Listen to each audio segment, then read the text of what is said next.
Jeanyves and Norm, what a joy it is to have you at home. Do you know this is my first podcast recording from my home in Oregon? So thank you so much for coming over. Thank you. Thank For you. having us. And for the listeners, we are so happy to have you here because it's very rare that we get a customer perspective. So we, of course, talk all about packaging and we talk about technology, but ultimately it's all being done for you.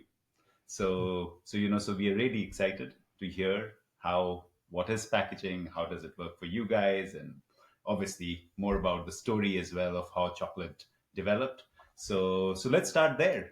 Maybe Jean-Yves, you take it away. Tell us your story, how you got to this beautiful land of Oregon, and Oh you my. take it there. I'm not sure you want to hear about that, but okay, you asked. I came here 6 years ago, but I'm coming to Oregon for the last 14 years. And basically, I met my future husband online, and I was living in Brussels, Belgium at the time.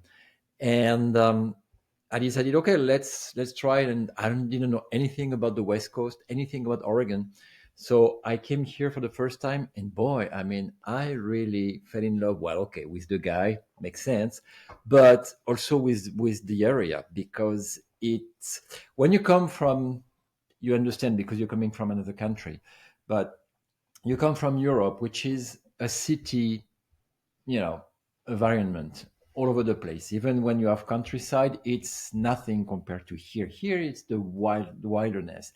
And what I really enjoyed is, because it was on the Oregon coast, was this incredible landscapes of, you have these beautiful trees, forests, and they fall directly in the sea.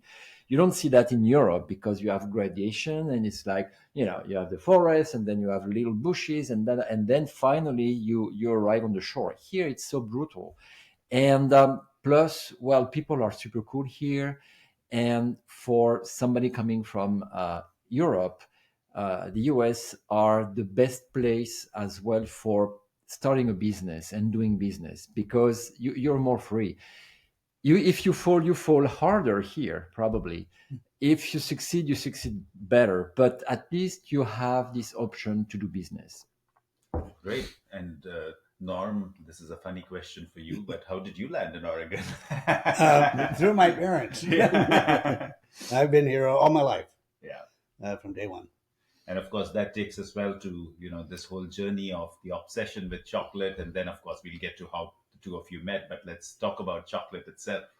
Well, I'm an addict. I'm sorry, guys, to say that, but I'm a total addict. I think I starting loving chocolate when I was probably 1 or 2 years Oh, wow. old, and starting with the milk chocolate, of course, because you're a kid, you want something really sweet and comforting.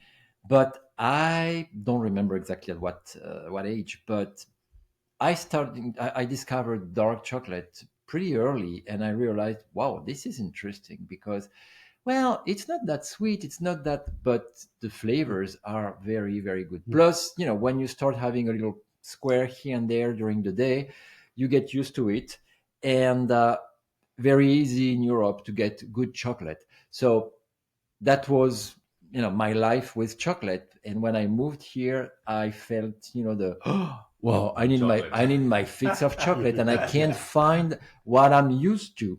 And I didn't know, because there's some good chocolatiers in the US, but I didn't know them. And you have, because this country is so big, you have to get them online and know exactly what they are.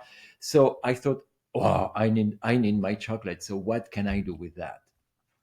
No, what about chocolate? Tell us. Well, I was raised with good, now, milk I was going to chocolate. say good Hershey's. Yeah, good. Yeah, I wasn't going to Good mention bars. the name. We're not Yeah. allowed to talk about competition. But yeah, that's what I was raised with. Was Yeah, Hershey's. I don't think that's competition. Come on. No, they are. No, and that's all I knew.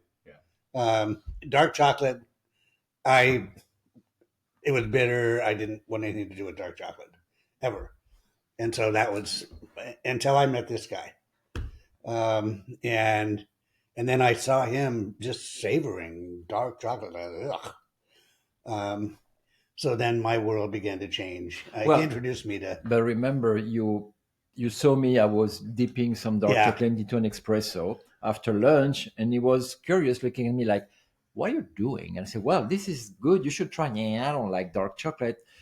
I said, try. You never know. And he tried.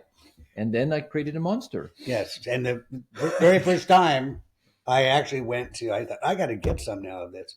So I went to Trader Joe's, and they had some Valrhona chocolate, and we were going to work with Valrhona. So I bought them out. I bought a whole case. It's good for me to know they have Verona They chocolate. don't Not anymore. anymore. They don't anymore. Ah, Anymore. darn it. Yeah, but I just bought them out.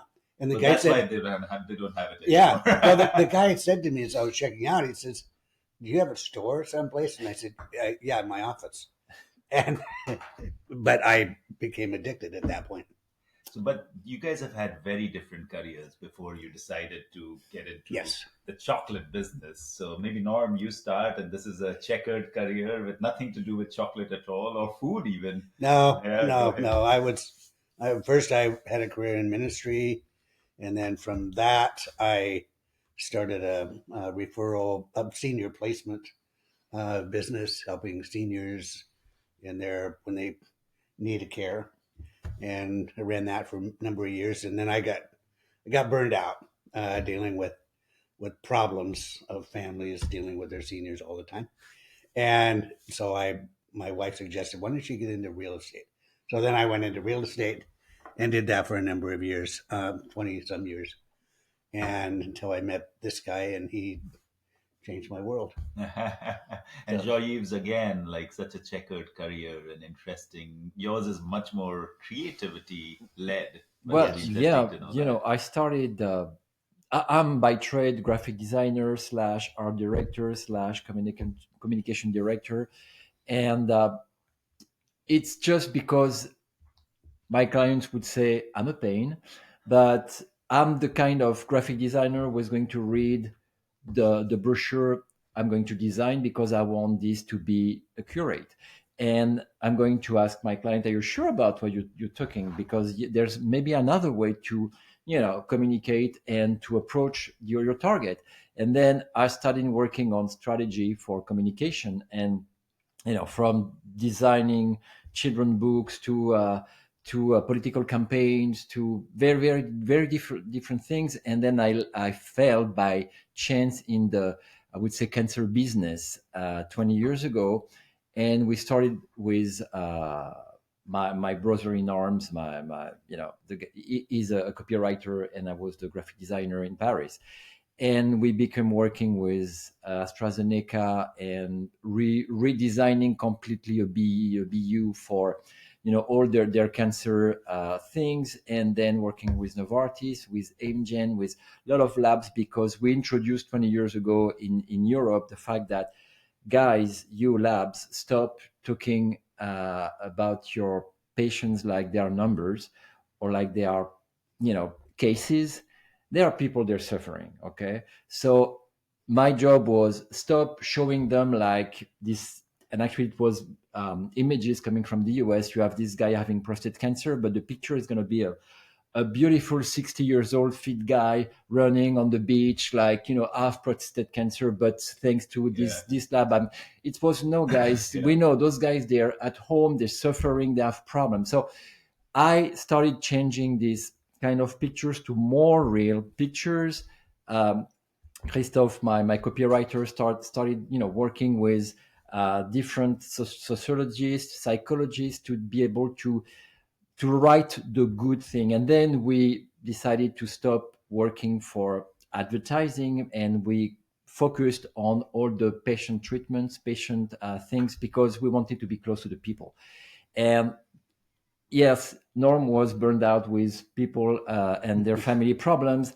At one point, when you deal with cancer, it's really tough, because, and then when you design campaigns for children with problems in Iraq, with all the all the problems they have, like, hey, they can go to the hospital. Why? Well, because they don't have roads to get there, or it's going to take one day to walk there. So how can you imagine things? So it's super creative, but at one point it's like, forget it, guys. So I needed something else. So when I moved here, I decided, okay, I need to do something else. I need to focus on something else. I wanted American clients, And I checked on LinkedIn, and I thought, yeah, I don't know anything about real estate. I should try that. And I checked around Portland, and I saw this guy, and I thought, whoa, He needs he help. needs help big time. So I connected with him, and I started working with Norm as That's how the two of his you met. I graphic didn't know Yes. that designer. story. Yeah, Yeah, that's super Yeah. And then interesting. I had my best year ever in real estate. And the main reason was past clients and then the clients I had. People started coming They, from well, France suddenly. they started saying, they said, what happened to you? Your website, your even your business cards, they reflect you. They don't look like every Wow. other realtor. And Yeah. I still get that to this day. I just had a client recently that was referred to me by a past client. And when we met, they said, wow, you look, I mean, your website they had looked at before reflects who you are. And they said, that's why we're choosing you. That's And the that's it. power of, yeah, That's this power. guy. He knows how to yeah, translate. exactly. And That's that's, exactly that. What I tell my clients, or actually more the people I yeah, work with, is that I'm a translator. that's I exactly. translate what you want to be to Hmm. communicate into whatever it is, the document, a website, a And, message, or whatever. and he And continues that now, I would say, yeah, in the chocolate business. Yeah, yeah. No, He and I want to translated. talk so much about it because your packaging is so unique. And in fact, we'll get Alex to pass us one of your chocolates from that bag. So later, maybe we can do the proper way to eat chocolate as well, as I have been taught by you, Jeanyves, as well. So the listeners can also learn how we should be sure, eating chocolate and not with not not pleasure. otherwise. Um, but of course, so you come together. So it's quite one thing to be friendly, to look at real estate, and but then to really dive in and say that we're going to create a chocolate business. How did that conversation start, and how did you think that okay, I'm not getting great chocolate. That's one thing. I can get somebody to send me a parcel from Europe, but that's way cheaper than establishing a company, right? So, Yeah. so how did that come about? Well, the thing is, I work with another business partner. Is based in Spain, and he started. It's an ex from Unilever, and when Unilever said, "Hey, we're gonna give you," because he was bored in this big company because it was meetings after meetings, nothing was happening, and they said, "Well, we can give you this brand in Spain if you want to revive whatever." He said, "Yeah, one condition. I quit. You help me. I don't want your money, but you help me with all the infrastructure, whatever." So he created or revived an old brand in Spain, gourmet food, but it took it to next level. Right now, the gazpacho is making is one of the best gazpacho and most That's the natural soup. one. Yes, Ah, in Spain and in Europe. And then he developed a project with the French pastry chef called Pierre Hermé, with an ice cream macaroon. Really fantastic recipe. And so I worked on that because I was the one in charge of all the design, all the campaign, and everything. And when we started thinking about chocolate, I told this guy called Eric, my partner, I said, "Hey, why don't we use Pierre Hermé's because he's making chocolate and let's import some chocolate." And it was complicated because Pierre Hermé is owned by a big fund, whatever, and working with a very big company is it's too tough. yeah. I knew Frédéric Cassel. Frédéric is best pastry chef in France twice. He won the pastry World Cup with the French team. He is an amazing pastry chef and chocolatier. I knew him personally, and I told Eric, we should ask Frédéric if he's willing to work with us and create some chocolate, because buying some chocolate importing was very complicated because you don't know, but working with French companies, whoa, I mean, it's really tough. So we approached Frédéric, and he said, "Oh, yeah, well, of course, I'm game." He tried to do the American business a few years ago, but the partner was somebody he didn't really know. Plus, he was not here. It was complicated. It didn't work. But he knew me, trusted me. He met Eric, he met Norm online, and he said, "Okay, guys, I trust you. Let's do something." He said, "But I want you guys to work with Valrhona because I have this relationship with those guys for 30 years. They are the best chocolate in the world." And yeah, they do. and he said, and I really want to work with those guys. And actually, it was a blessing for us because Valrhona is a B Corp, and what they do in this very dirty business.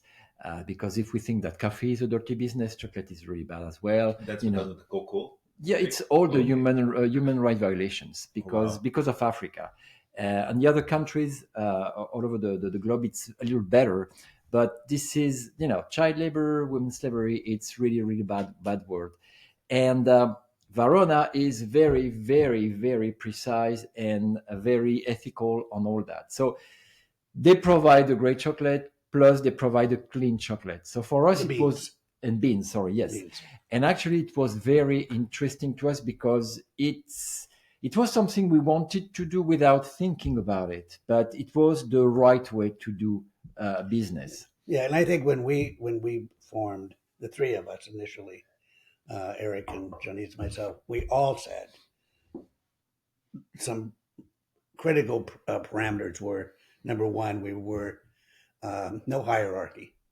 It was No drama. important that, yeah, we don't want that drama.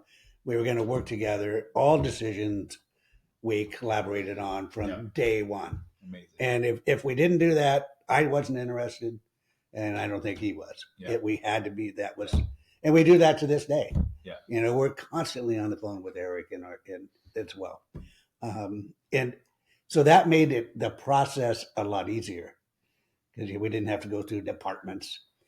And I think one of the things that has to do with the packaging, that was the biggest thing for me that it was hardest, because I was looking at these packages from Valrhona and other chocolate companies, and they were nice foil wrapped and they looked really pretty.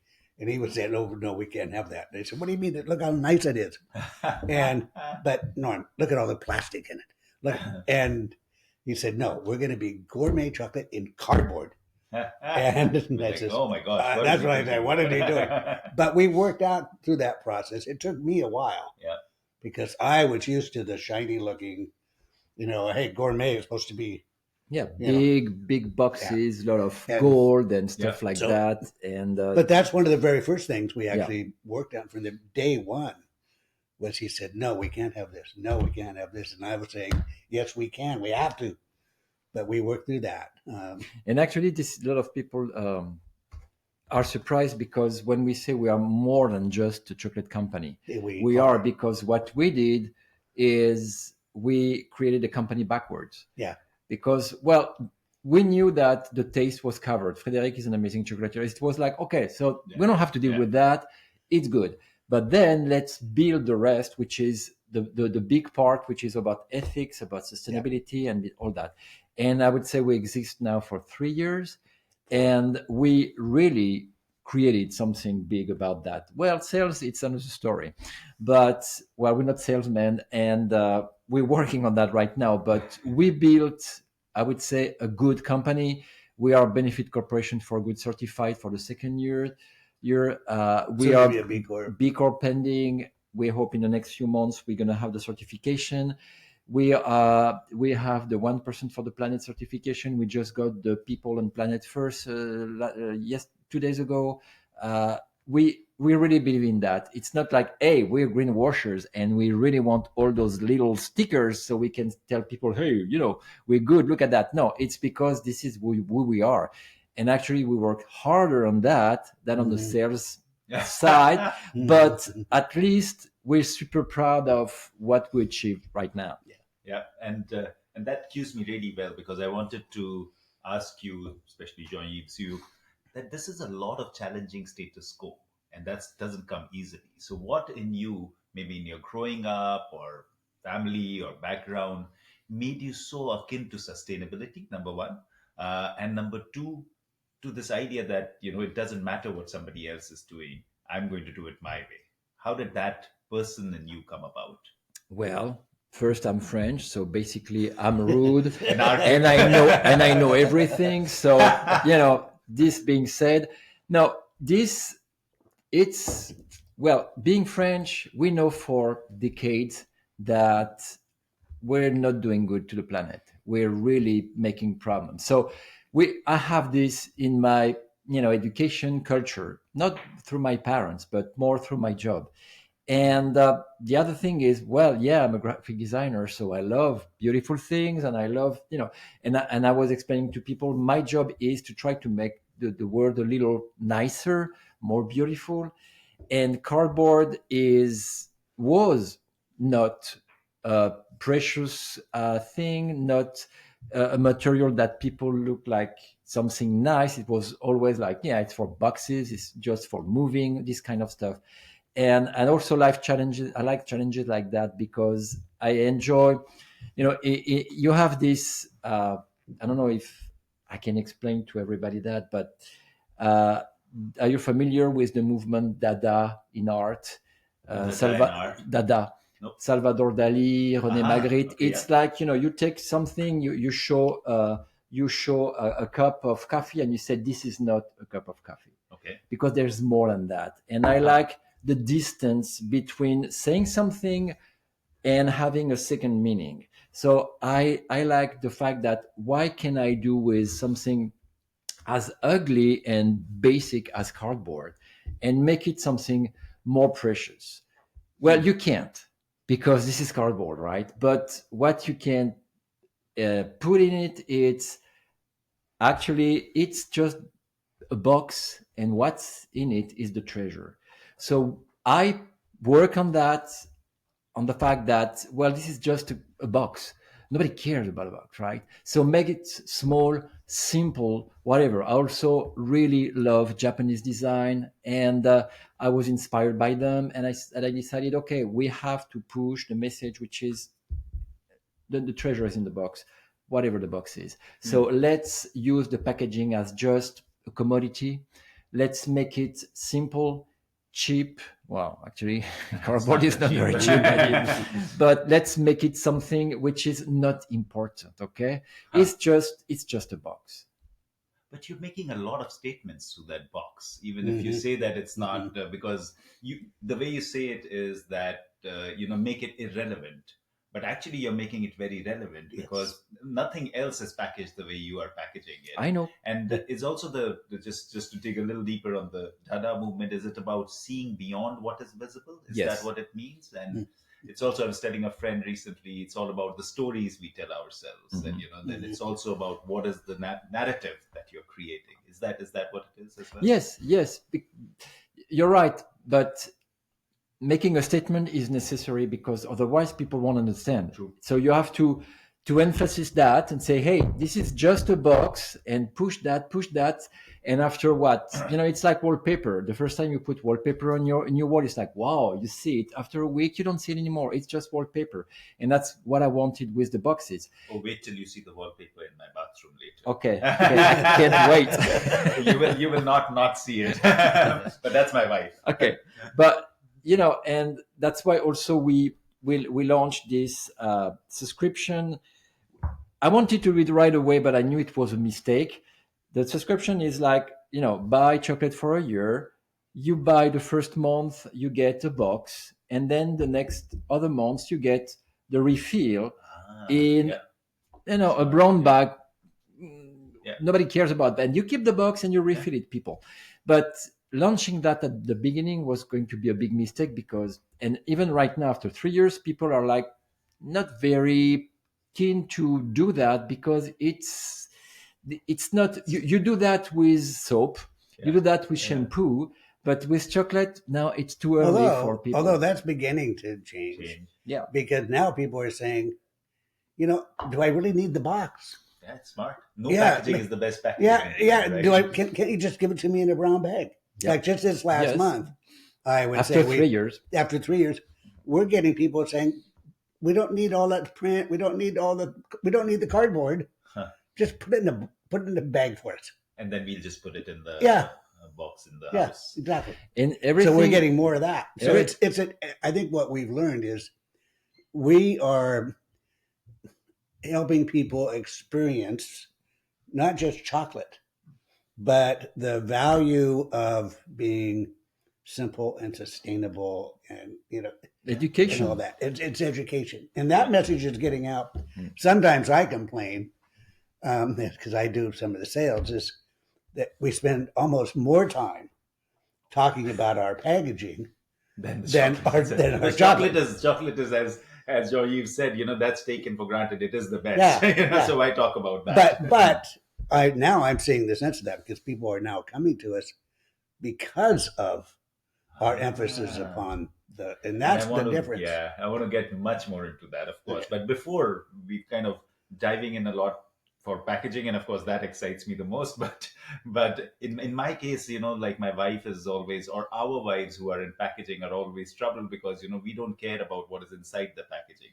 We take the packaging and start looking at it. Oh my gosh, this is so good. The paper is so nice, and all of that. And they're just like, you can have whatever is inside. That's not the important bit. But one thing very interesting is also, it probably comes from your background in communications, is also the play on words. Like when I asked you before that, how do you pronounce the name of the company or the brand? And you said chocolate.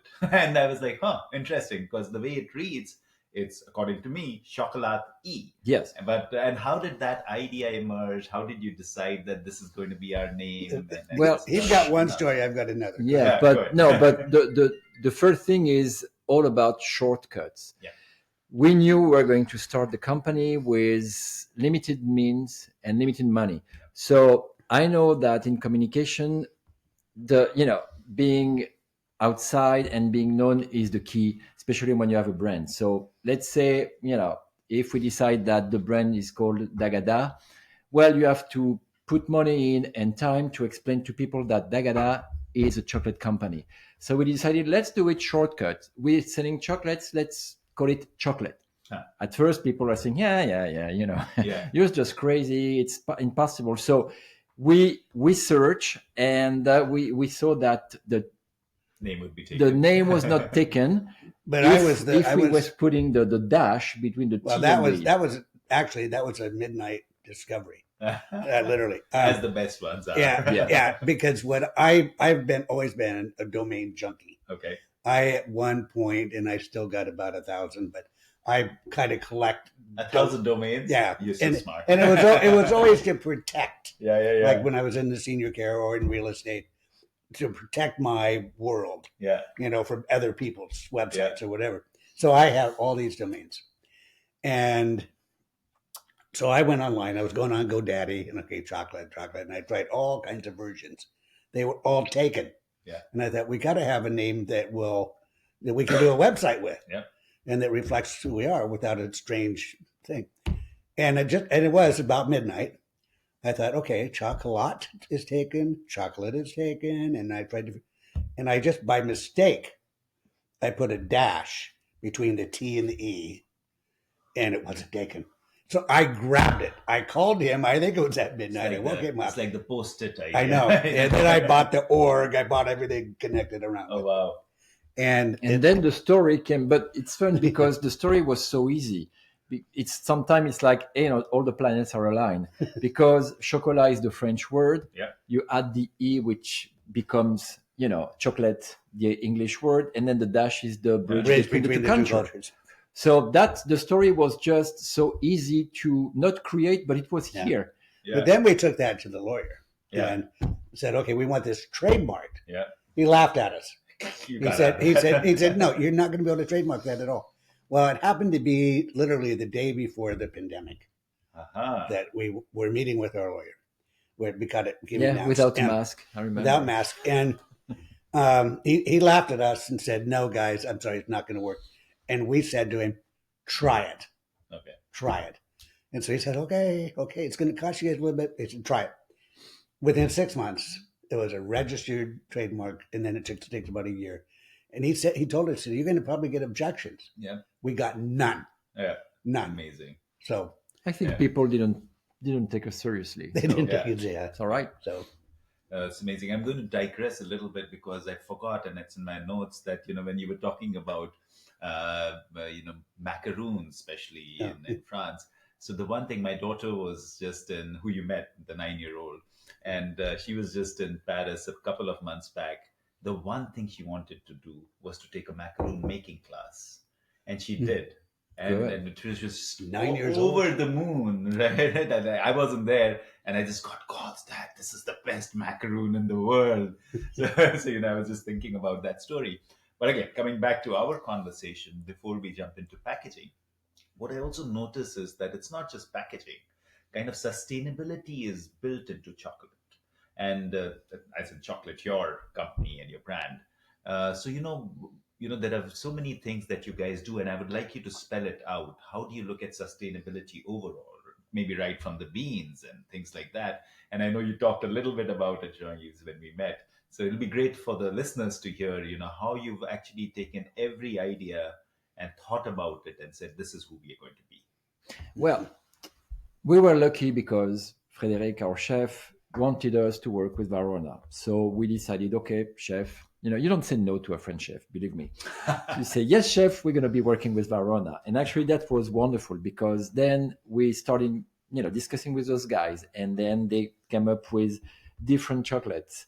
The chef tasted them and he said, okay, I want the Dominican, I want the Brazil, I want the Belize, I want all those ones. And then we got from Valrhona, literature about the cocoa farms, about all the because the Valrhona basically, and it's going to be, I'm making a summary, but what they do is, The boots on the ground. yeah, they have boots on the ground. They come to a cocoa farm, they taste the cocoa, and they say to the cocoa farm, they said, okay, guys, we love your beans, but we're not going to buy them from you. We're going to partners with you.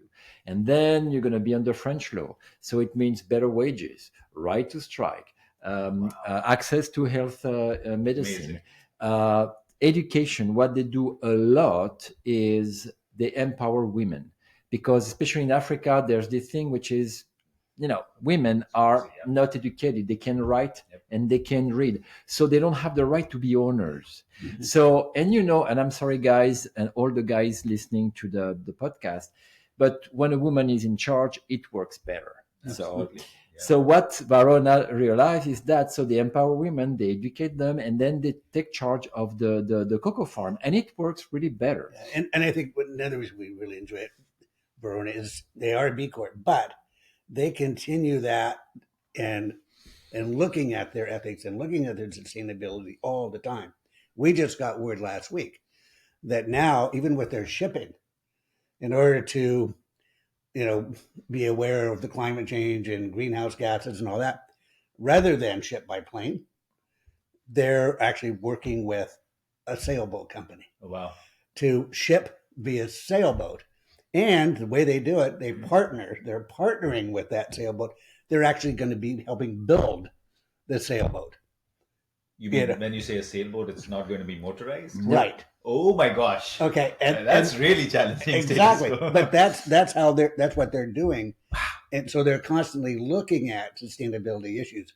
That's why we enjoy working with them. And we It's got constantly- in touch with this company and called Grand Sable, and they do, I guess, twice a year a trip from France to the US by sailboat.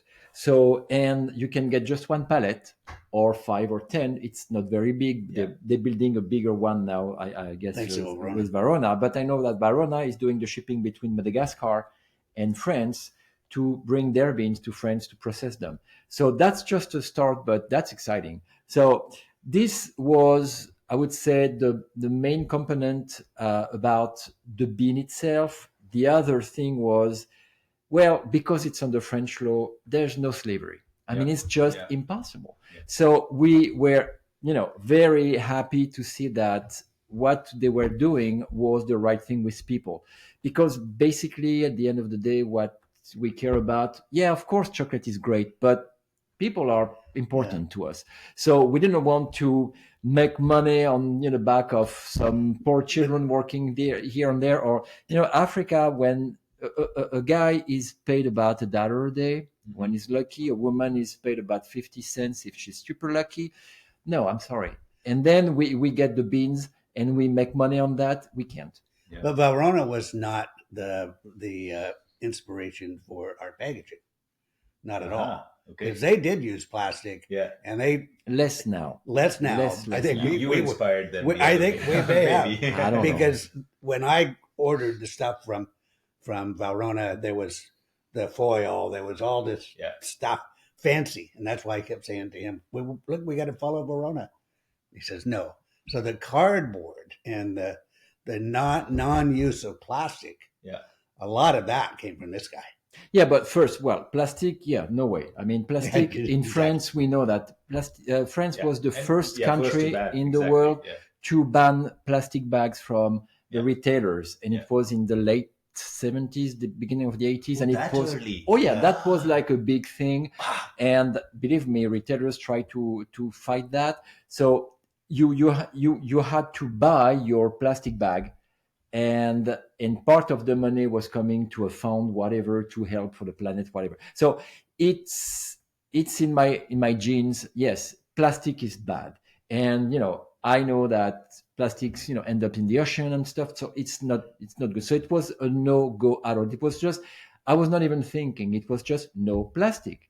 So, and we had the real luck to work with this co-packer in France called Walter Bovetti, an Italian guy, crazy Italian guy, decided to become a chocolatier because the guy redesigned machines and whatever. And the guy said, we use cellophane, 100% wooden cellulose, and because this is better for the chocolate. It's the chocolate has to breathe.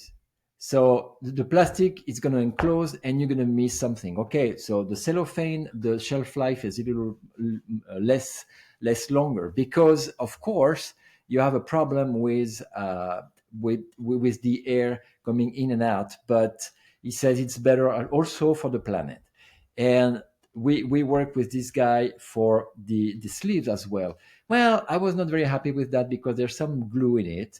And but the guy said, you have to ship your chocolate. Bars are fragile. So if you don't use this kind of, and the guy, was shipping all over the world, and he said, I designed those sleeves to be, strong enough to be able to be sent all over the world without any damage. And actually, believe me, we got all that. None of them were broken. But what we did is I asked for not printing on the nice coated side, but on the other side, which is the rough one. Because, again, it's statement. It's like, I don't want shiny, I don't want beautiful, I want this rough. I mean, it's coming from the cocoa farm. It's coming from a rough world. What's the point of trying to say, hey, we know better because here, Western guys, we know everything about chocolate, whatever. No, it's coming from there, so let's make it look like it. Even before that, he would say, well, maybe we can get some of the husk from the bean and do something with the packaging.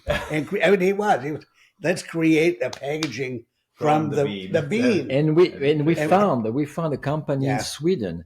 They were working and they were using the cocoa pods to make paper. But the price of the paper was insane. So we thought, okay, maybe in a few years when there will be bigger production. But the idea was that we wanted to make it really.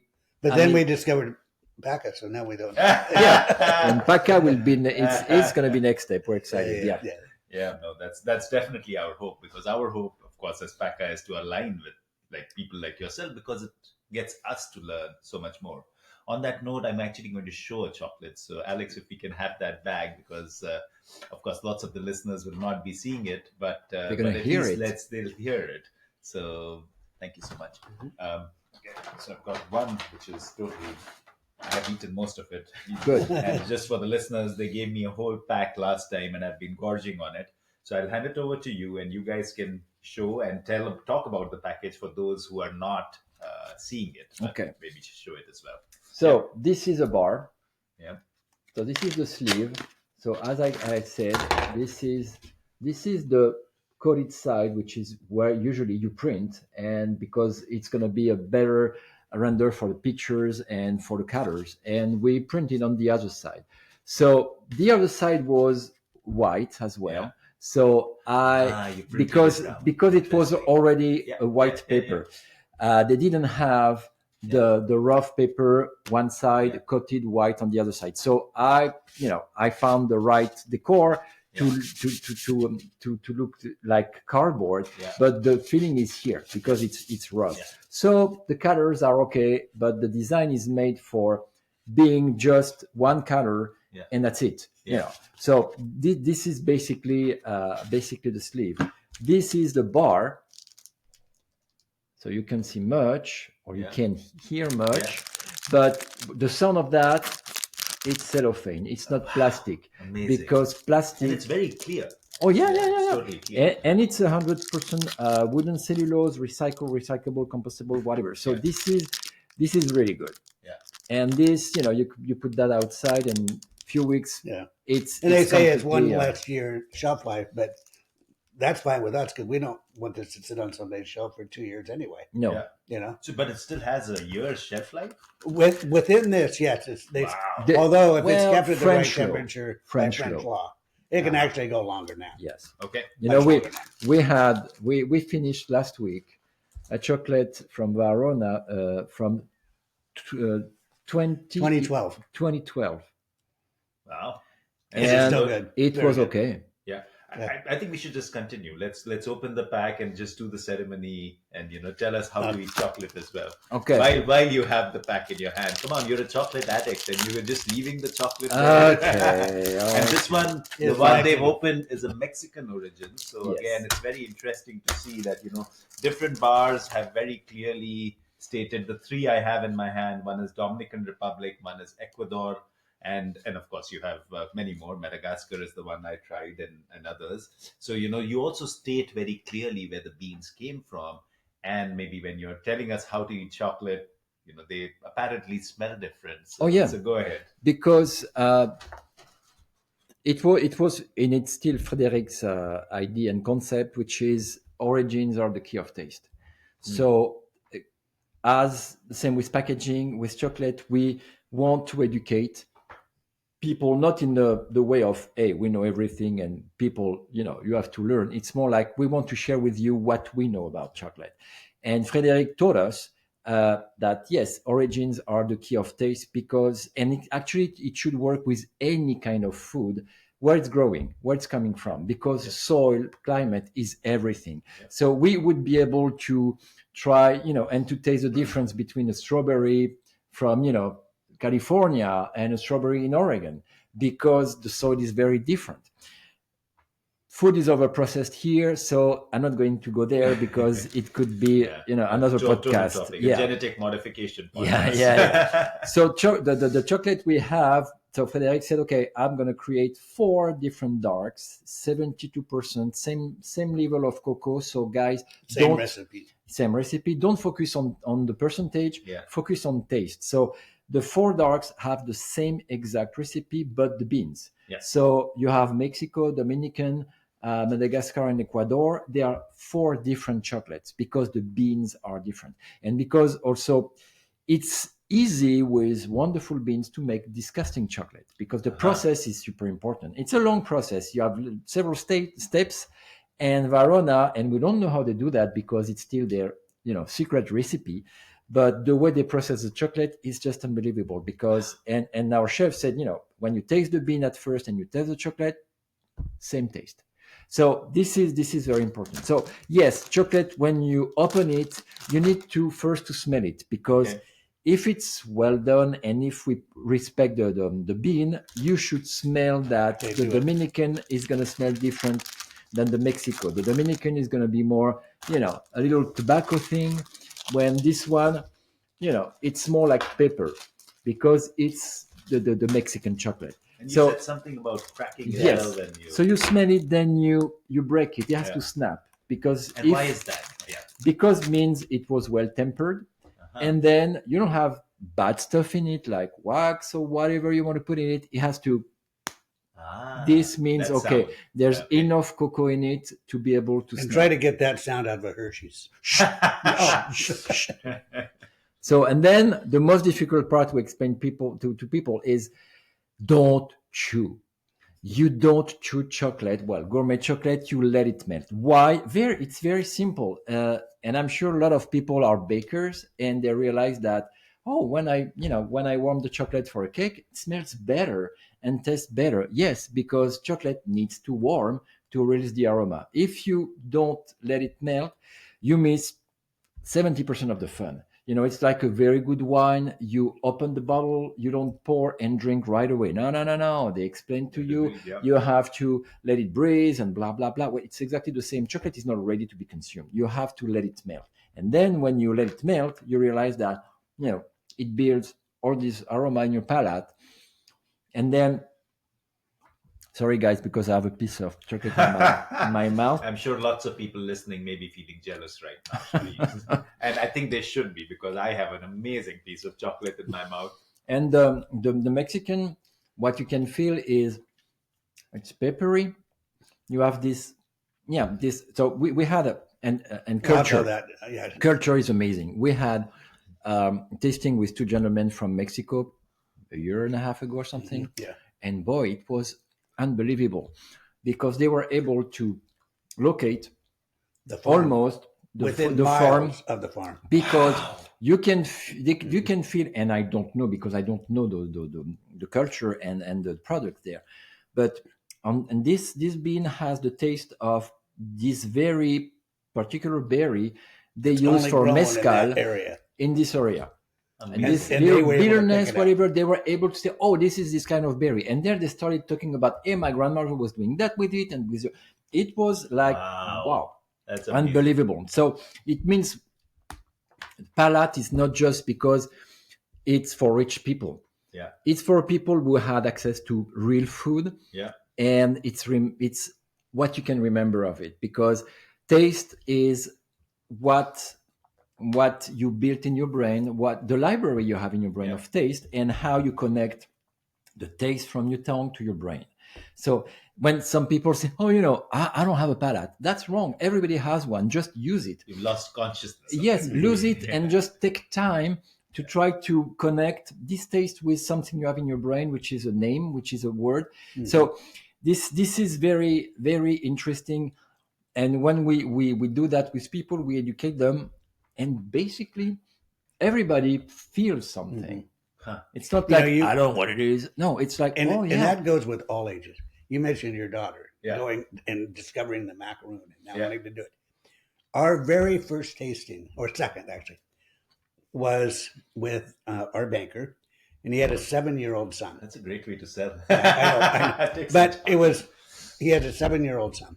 And after the tasting, he said, can I take some of this to my son? It's going to be his birthday tomorrow. We said, oh, absolutely. Right, But and he said, but and go- he said, what is? We don't know why, but he's a foodie. We don't know from where, but he's a foodie. Yeah. But 7 our years only old. request was, okay, follow the tasting. Don't take And take and notes. take notes. So his son made notes, and he got to the first one that he did, and his mom said, if it's okay if you want to just spit it out, give us too Yeah, bitter. it's dark. Yeah. And he said, oh no, it's bitter, but why would I spit this out? Okay, we're going to try this with my daughter after Okay, after and we stop recording. so they went through the whole thing. He's now teaching kids at school how to, and he's now 10, but he's teaching kids how to savor food. On his birthday, his grandmother made him a plate of chocolate chip cookies. And his grandmother came to us later and said, what did you do to my grandson? But she gave him the plate, and she went and grabbed the cookie, and he stopped her. He said, you have to break it. You have to put it on your tongue. You have to savor it. She said, it's only a cookie. It's got chocolate in it. Savor it. Wow. And he was just turned It's 8. real impact. So it's kids learn too. We did a tasting with a group of kids from Japan. Yeah. And they were amazing because they took, I think it's part of their culture. They took the time and they're now telling their kids at school how to taste and savor food. Amazing. Okay, takes us well to packaging, because you've said a lot of things which Read have this. in it. I'm sure packaging itself has impact. And what we are told each time we talk to a chocolate slash confectionery manufacturer is two norms. Uh, Not the two norms here, but not the norm here, but okay. So then it is moisture barrier and oxygen barrier. So, can you talk to us more about why those two matter?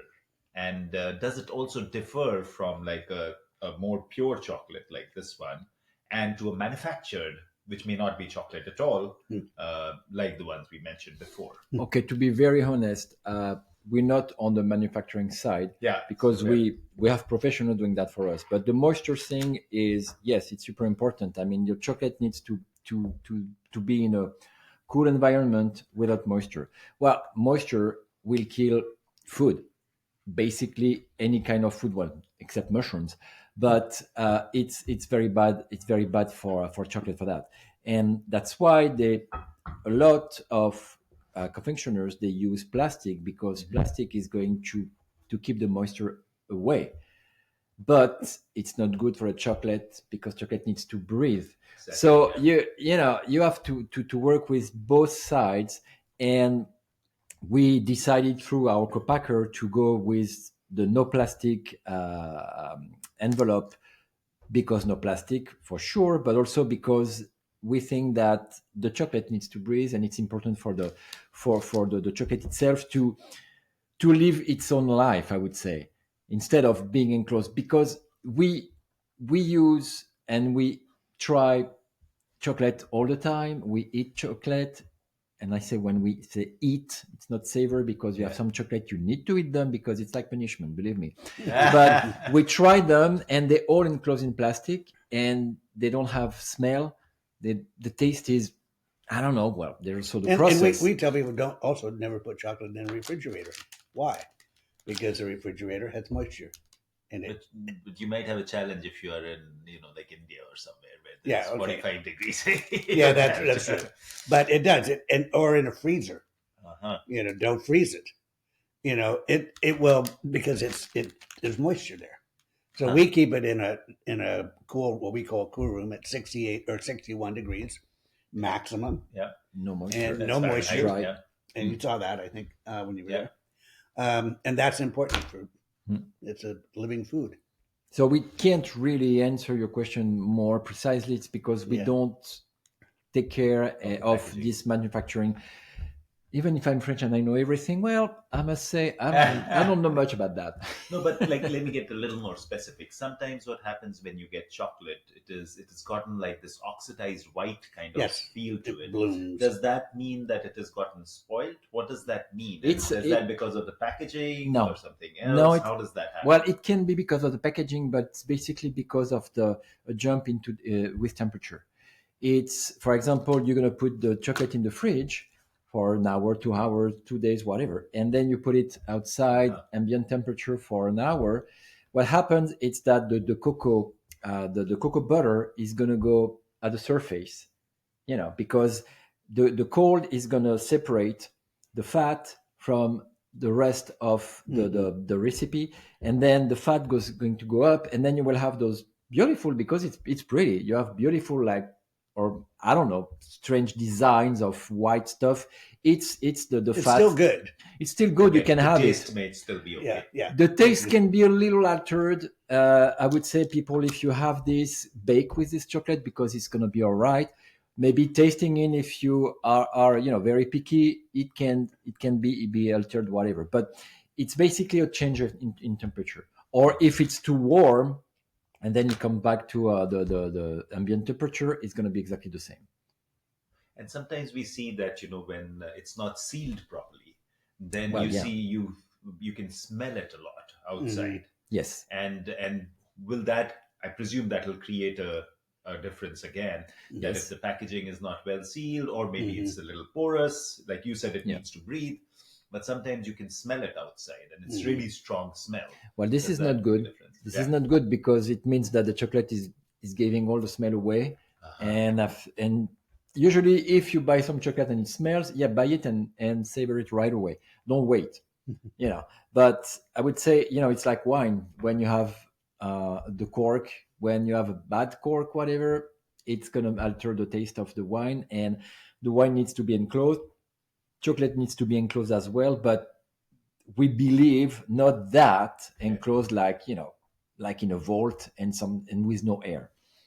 Yeah, and does it matter? Like, I guess, like a regular Mars bar, which is more emulsifiers than chocolates. Mhm. So do the packaging norms? And I know you've already mentioned that you are not packaging, but just from a person who is in the food business and understands it, does it change, alter significantly? Does it need a more stronger packaging, or would it need? Let me not put it. Does it?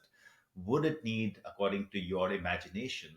Would it need better packaging if it is not really a chocolate, it's more emulsifiers, and that needs to be protected more? How would you imagine that? Well, they're already very well protected because it's plastic, you know. No, if it didn't have plastic, like in general, without like if we are to imagine packaging, okay, Yeah, let me okay, I understand. rephrase. Okay, I Yeah, understand. so if it's a true chocolate like the one we've just consumed, or versus it's a chocolate that is a manufactured chocolate, would which one would need stronger packaging and why? Well, I would say the more natural one would need a better packaging, Ah, okay. because you don't put stuff, all these Yeah, yeah, yeah. additives for, keep them longer, I would say.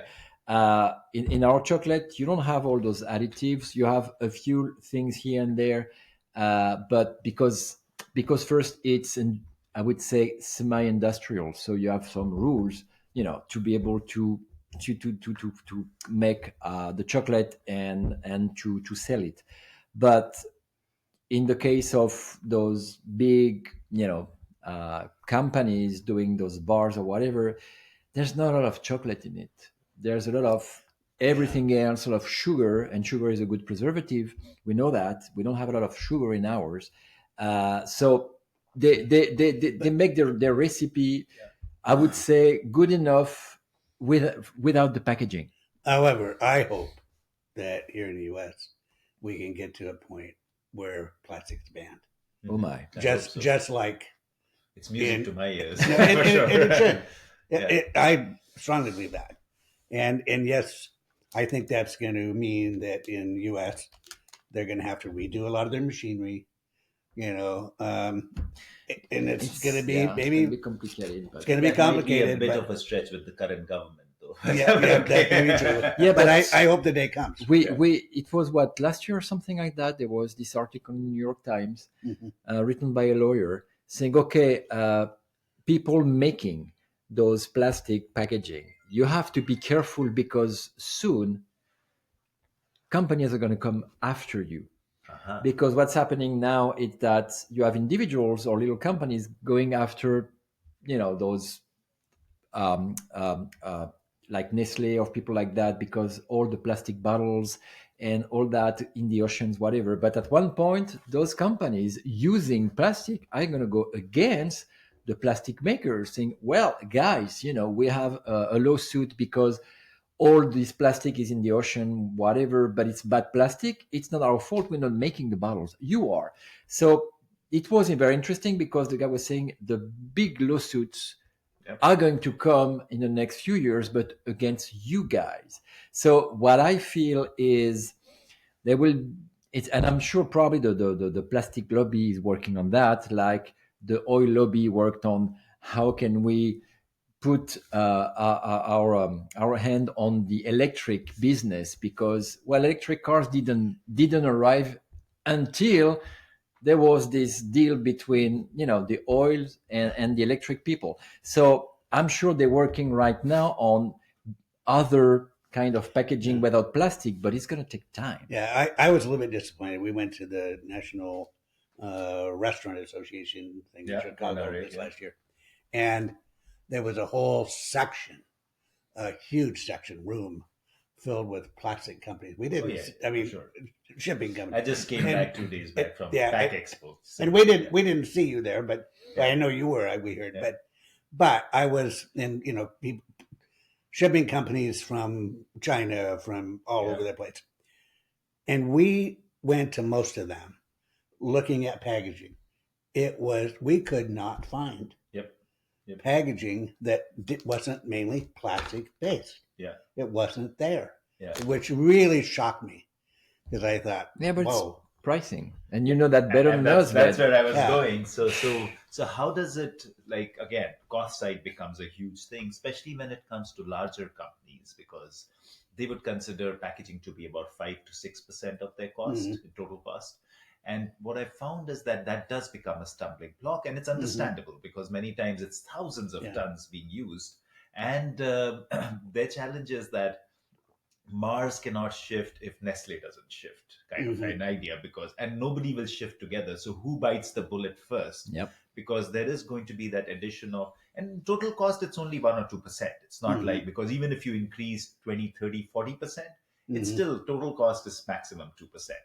But even that 2% hurts because it straight Mhm. hits the bottom line. They cannot normally increase the price because they're competing in the market. So how do you guys, I guess, I know you're very gourmet and very focused, but I'm sure there's a cost angle that is important. How do you look at it, We and how just should a packaging producer look at it? we from our point of view, we just said don't we look know at it. that's going to be It part is of our what it cost, is. and it is Yeah. what it is. But that's the way we're going to go. You know, That- for example, do you have in your bag a box? No, I don't have the You don't have small the box. I box? consumed it. Sorry. Okay, Yeah, but I do have the other cellophane. okay, but no. You know. But the box, the box for the Discovery Yeah. box, because we started small, because I guess we had like five or 7,000 boxes made only, cost us about between $2 and $2.5 empty box. But that was the way to go if we wanted good cardboard, which was, yeah, let's say 40-45% recycled, but it was good enough because if you get 70% recycled, it was double the price. It was made in the US. It was not some stuff from China, because we knew we could get some stuff from China cheaper, but we didn't want that. We wanted to play the game like we played the game with the cocoa farm. We're an American company. We played the game with the American economy. So it costs a lot. But when we explain to people that, when we tell them, hey, this is American cardboard, and they listen to that and they said, okay, it's not a problem. We had this show in Portland last year with the B Corp community tribe, and we were there for like 5 hours. We had 90% of the questions were about the packaging, not the chocolate, because they assumed that the chocolate was good. Younger generation, But and then idea. they were sharing with us, yes, the problem that if you want to do the right thing with packaging, it costs a fortune, because of course everything is more expensive in our countries than China or even some parts of India. But we are seeing now more and more, and I'd say in the last year, 2 years, people actually choosing our chocolate and discovering the taste part later, but choosing it because of our commitment to packaging. Wow. And it's one of our angles. Yes, Yeah. it's one of our angles as well, because we have different channels, different angles of communication. One is all about taste, one is all about packaging, one is all about ethics, and then the work in the cocoa farms, because we know there's some people very aware of that and wanted to support companies like us because, well, you're doing the right thing, guys. And right now we're very small. A lot of small companies are doing that, but we hope that we're going to show that to those big companies, and one day there will be pressure from the consumer saying, hey, do something, You guys. had a podcast recently on I think it was Burger King. Burgerville. Burgerville, not Burger King, Burgerville.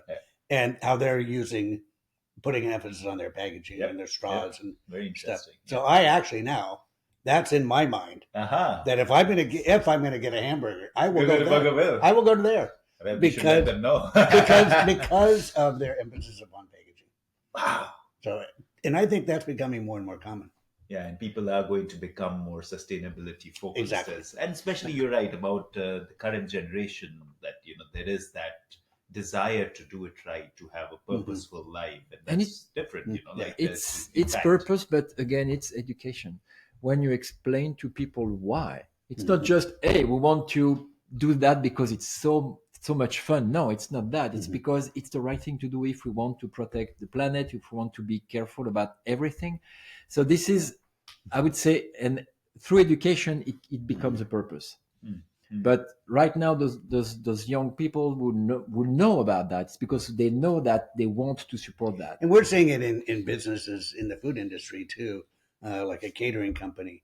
Instead of offering plastic spoons and plastic forks, they're using compostable plates. And we see that here in Portland a lot more Yeah, yeah, and now, where they're doing that. And just we're gonna do some free advertising, but Pallavi from Detox, it's a company from India, but based is here in Portland, and she's doing all those palm leaves. palm leaves, Ah, nice. plates, and whatever, and That's she's nice. really pushing that. So we again pushing that with her when we're here, and we did that recently with one of our friends. He owns a catering company, saying, it's nice, what you're doing is great, but come on, I mean, plastic forks and And so he's knives, going to switch. you can do He's better. gonna So switch. he's talking He's with going her to right switch. now to, because he understood that for him, okay, there will be a price point, but he can increase about 2 or 3%. Nothing's going to change for Yeah. him, but he understands that, okay, it's going to probably going to change people, how people are perceiving my company. And this is also a trigger we're trying to push with companies, is like, we want to make you look good through our packaging, because there's a purpose, because there's a story behind that, and it's not just because we are greenwashers. No, Mhm. it's because we believe in it, and because it's the right thing to do. And we would love to see more companies doing what we do, because if a lot of companies start doing that, pushing that, it's the way we're going to be changing Yep. the perception of I would say people is the perception of people is easier to change than the companies, because as you said, it's all about price Yeah, and and pricing. sometimes consumer is not in control. They can Of decide course whether not. they will eat this chocolate or not, but Mhm. that's the only decision, Yeah. right? They can't say Mhm. that, oh, if you package it in this way, then I'm going to eat it. So that's a slow trajectory. One more question, and especially maybe Jean-Yves, coming from your communication idea that we are constantly faced with. I really like your organic feel of the packaging, but when I go to a converter or to a bigger company, they want the glossy feel. Mhm. They want the paper to look like plastic, and that has its challenge. So of course we can have a coated surface, and it'll look very very shiny, etc., like a calendar. When Hmm? we grew up with those. But there is a challenge in the coating itself. Then you are using some latex. Mhm. Then and which the consumer doesn't understand, and maybe even the customer doesn't understand at times, that they just want a glossy finish. So how does this is like a master class for me. How do you change that narrative to a bigger manufacturer where there is bureaucracy, there is a purchase guy who takes many decisions, there's a marketing guy, and I try to speak to more the marketing guys, that guys, if you position it this way, it will be better. But it's a bigger conversation. Do you think there is a way to shift that thinking, that don't try to make it appear like plastic? Well, little story. um, when I starting trying to convince my partners at chocolate that we needed cardboard, it was like, they were like, are you sure, are you sure? We did it. At the same time, this chef, 3 Michelin star chef, Alain Ducasse, very, very good chef, owning a lot of great restaurants all over the world, launched his own chocolate line, everything in cardboard. So it helped. Why? Because somebody bigger than us did something like that. The American public doesn't know about that because they don't know Alain Ducasse. But I know that our investor in France, when he saw that this big guy was doing that, okay, he said, okay, I trust you about that guy. So I would say, if you come to a big company and you have an example, but It as you helps. said, Yeah. if Nestle shift is because Mars did it.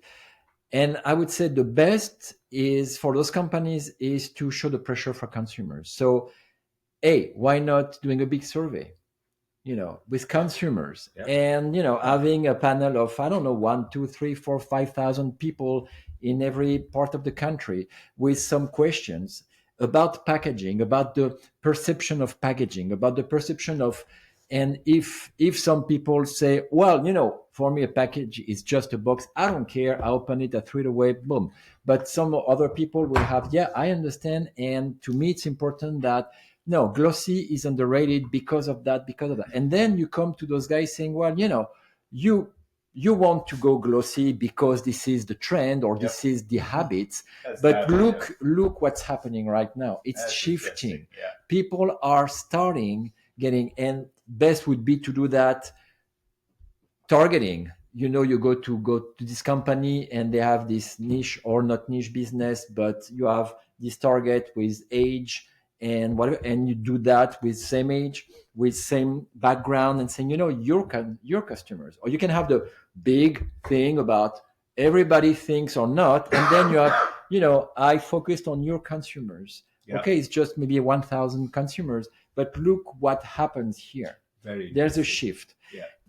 I would say it's the only way, because, or money. But for money means there will be an example already set and everybody will say, okay, let's do it now. But you have to start with someone. So, and I understand why you're doing that. And I think it's smart to start with smaller company like us, because, and we told you from the beginning, we would love to be guinea pig for you. Yeah. Because first, for us, it's fun. Yeah. It's more creative. We can try something. If we fail, it's no big deal, because we shift, it's nothing. Yeah. But if we make it, it's a good case study for you. And for us, we're going to be super proud to say, hey, we were the first ones to do this with Paca. And we really want you guys to see that, how it changes. And then for us also to make a survey and ask our customers, what do you think about the packaging? What do you think about that? Do you think it's important? I mean, this is, I would say, the only way to shift that is the pressure of the consumer. Yeah. No, that's super. That's wise, and that everybody understands. I guess, in the sense that you need to be able to understand where the customer trend is shifting, and everybody kind of sees that as well, but doesn't want to act on it. So that's really cool that you said that. There's also adjacent areas that you're in. I took out one of the bags of your fruit and that kind of thing. How do you see packaging there, and how do you see growth in those areas versus chocolate? Do you think those will also grow alongside, or those will be a higher growth segment? So what all are you getting into, and is there an impact on packaging as well? Well, the fruit thing is because we try to propose some products in summer that are not going to melt. Because we have this issue with chocolate is when even here in the summer in Oregon was really, really warm, but we have customers in Florida, in Texas. So it is almost nine months a year that it's really warm. So we ship with ice packs, and again, we're very careful because we don't want to have too much packaging. So we try to find the right ice packs. They're not plastic around. I mean, again, challenge, but we're willing to do that. And we don't charge more, even if it costs us more, because we think it's not fair for the customer.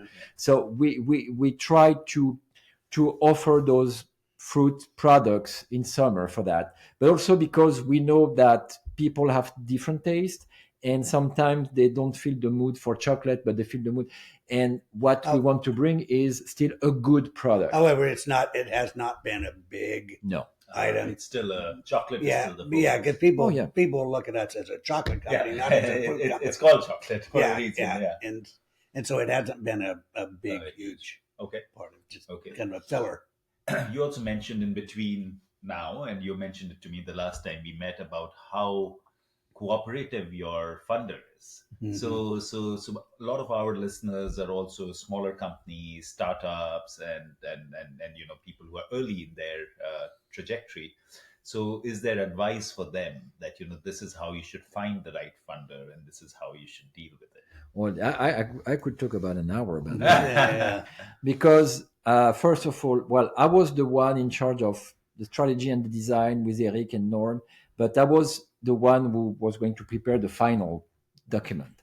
And you have all those things on, you Google that, and everywhere it says you have to have a pitch of 5, 6, 7 slides, whatever. Well, we found an investor with 89 slide speech.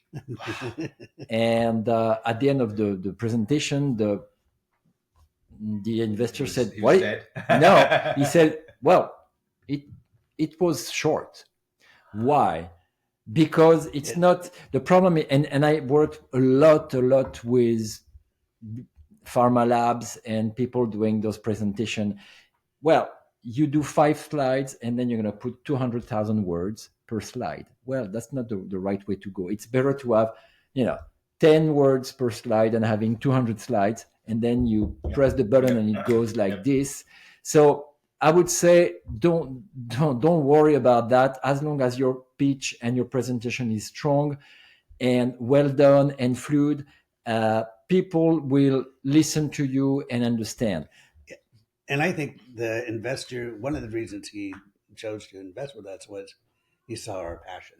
Yeah. Not so much our product. Yeah. It was invest in a person. Yeah, it was, and I think he even said that. And the dream. And the dream. We had a dream, and that's what he got excited about, was the dream and the vision, not the chocolate. In fact, I remember at one point he even said to us that, okay, the chocolate's okay. Well, I remember it was before this one. It was just the first thing with no, but and the other advice would be dream big. Yeah, dream big. Nice. Because what we're doing actually right now with chocolate is probably 5% of the dream. Yeah. And we had something huge. We're not going to talk about that because people are going to be scared and run off the hill. But we had a very, very, very big dream with steps, of course, with probably not even at the first step right now. But it was like, okay, we have a vision. We have a dream. We're more than just a chocolate company. We're not here to just make bars, sell them, make profit, and be happy. No, this is not the deal. So we had more than that. And I think this is what investors are looking for right now. Find the right one, because if you find a fund, it's different.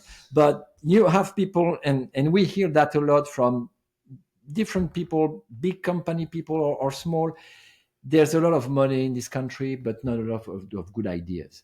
So come up with a good idea, and you will find the money. And then after that, boys, is for you to negotiate. We're not responsible for that. Yeah, and that lines me up really well. Again, I do want to know the dream. We will get that. So what is the dream long term, and where do you see chocolate in the next 5 to 10 years? Oh my. The dream was a destination, was a place where you can come and have, a factory, a store, a museum, a place, eventually educational. Educational. You can have people coming from all over the world to have conferences, to give conferences, but also, and that was very important to us, a hub where people can meet and you can have somebody from the packaging world, a sociologist, somebody from the cocoa farm, and come together and try to think the future of not just chocolate, but the future of how can we do the right thing, something really big. Even including in our dream, it's even including the farmers, bringing them, at least once or twice a year together. And then everybody at that table. It's like a community. Yeah, exactly. The same way we do business, which is let's put every problem, every idea on the table. Let's brainstorm and let's discuss about that. And then you will have the packaging guys saying, guys, you want that? It's impossible right now because, okay. And then you will have the other guy, the industrial, saying, yeah, but if we work like this, we can do. The idea is to move forward all the time and not just say, well, this is the way it is. So sorry, we have to wait. That we actually did have an investor that that liked that dream and was going to invest a lot. Yeah. But a month before the first check was to arrive, he had a heart attack. Not from us. No, not our fault. Not our fault. But too much chocolate. And so then the pandemic hit, so we had to go down. But and the other part of the dream is the tasting store. And this is something super, super important to us, because we don't believe in just something which is a store when people come in and, what they want is, I would like this bar. No, we wanted a place where people can try, where they can be educated about chocolate, about the taste, about the aromas, about the flavors, about all that. And for us, and it's, if you have some crazy investor wants to try something, it's, we believe that a tasting store is going to change the game with chocolate. And but not just with, I would say, oh, okay, you have like 25 different chocolate. This one has peanut butter, blah, blah. No, this is not the right thing to do, because this, anybody can feel the taste of peanut butter, almonds, whatever in it. It's more about the true chocolate. It's how can you, learn and understand how to, savor good chocolate and learn about how it's made, but not just the steps of the process, but also learn about the cocoa farms, about the system, about all that. And well, we're working on that right now, and we hope that it's going to be. Do we hope to see it in the next 5 to 10 years? Yes. The second Yeah. part of the Oh, question. yes, Yes. absolutely. Yes. Is it going to be here Absolutely. near us? We don't know. Oh, we I don't hope know so. where. And actually, I want to hang out there. yeah, we don't know where, but right now what we want is, to try to focus on that. And And we are developing like some partnerships where that dream can happen, like the tasting stores. We're working right now with a coffee company that is small. Exilior, you can name it. Exilior, Okay. and he brings in the coffee from, needs to be from Kenya. Kenya, Yeah. and he's going to be hopefully opening up a coffee shop out in wine country. And when he does that, he wants us to be a part of it, and then we'll do the tasting. And so we want to develop those partnerships where it's not just us with a tasting store, but combined Combined with other things. gourmet kind And of where it then experience. gets us to that other dream, Yeah. the bigger dream. So it's slowly we want to build that. And then you have multiple such places, hopefully, Yes. where Yeah. lots of people can So benefit from it's- that. But I think you can only do that when you develop strong partnerships. True. And that's what I think that's where and we're that's what going we now. want to do with PACA as well. Yeah, Yeah, exactly. super. We Partnerships. are definitely on board with that. Okay, that lines me up really well with the last question, which we always ask every guest and each of you. What does good garbage mean to you? What? Good garbage? I don't want to be in this podcast. I mean, this name. Oh no, please. No, I think I think it's great, and Norm will talk more because you listen to them. I listened to a few seconds. I didn't have time. I wanted to do my homework, and I didn't really do it. But and also I wanted to be surprised and not prepared.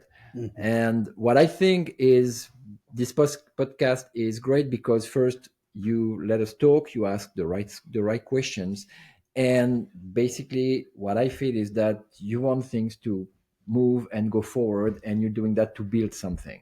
So I think it's great. For me, I think what good garbage is anything that, whether it's packaging, whether it's food, that respects our environment. And because I feel really strong, more so in the last 5-10 years, that we are losing touch with our environment. Yep. And so we've got to, everything we do, even from cups, everything. Yeah. It's how are we respecting our environment? Yeah. And to me, that's then we're creating good garbage. Amazing. No, that's beautiful. And Jeanyves, just for the podcast, there is one really good one coming out. There are two great guys on it from this area. They're called Jeanyves and Norm, and maybe you should listen to that one first. Maybe, all right.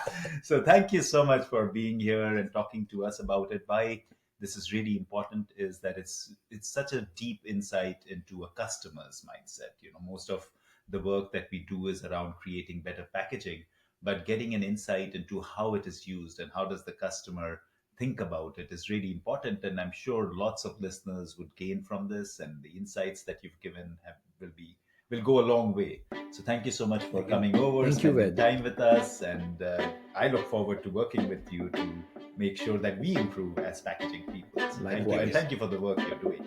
Thank you, very much. Ved.